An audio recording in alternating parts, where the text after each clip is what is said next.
എല്ലാവർക്കും ഞങ്ങളുടെ വിഷു ആശംസകൾ.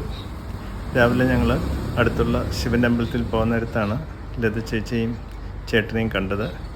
അപ്പോൾ ലത ചേച്ചി പറഞ്ഞു, ഞങ്ങളുടെ വീടിൻ്റെ ഫ്രണ്ടിൽ കൂടെ നടക്കുമ്പോൾ നല്ല പഴുത്ത ചക്കയുടെ മണം വരുന്നു, ചക്ക പഴുത്ത് കാണും, എടുത്തോളൂ എന്ന് പറഞ്ഞു. അപ്പോൾ ഞങ്ങൾ അമ്പലത്തിൽ പോയി തൊഴുതൊക്കെ വന്നു കഴിഞ്ഞപ്പം ചക്ക പറിച്ചു. ചെറിയ ചക്കയാണ്, ചെറിയ പ്ലാവ്, താഴെ ആയതുകൊണ്ട് തന്നെ നമുക്ക് ഈസിയായിട്ട് കൈകൊണ്ട് പറിക്കാം.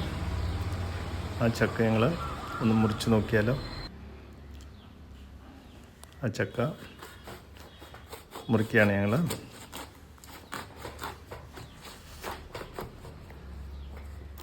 ചെറിയ ചക്ക ആയതുകൊണ്ട് മുറിക്കാനും നല്ല എളുപ്പമുണ്ട്. ഇപ്പോൾ തന്നെ നല്ല മണം വരുന്നുണ്ട്. ഇത് വരിക്കേനത്തിൽപ്പെട്ട ചക്ക ആയതുകൊണ്ട് നല്ല ക്രിസ്പിയുമാണ്, നല്ല കളറും ഉണ്ട്.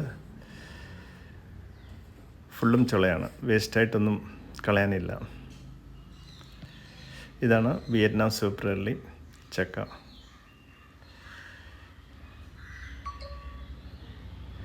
ലത ചേച്ചി പറഞ്ഞുകൊണ്ടാണ് ഇത് പഴുത്തത് ഞങ്ങൾ അറിഞ്ഞത്. അപ്പോൾ താങ്ക് യു ലത ചേച്ചി, ഈ കൊല്ലത്തെ ആദ്യത്തെ വിഷുഫലം കാണിച്ചു തന്നതിന്.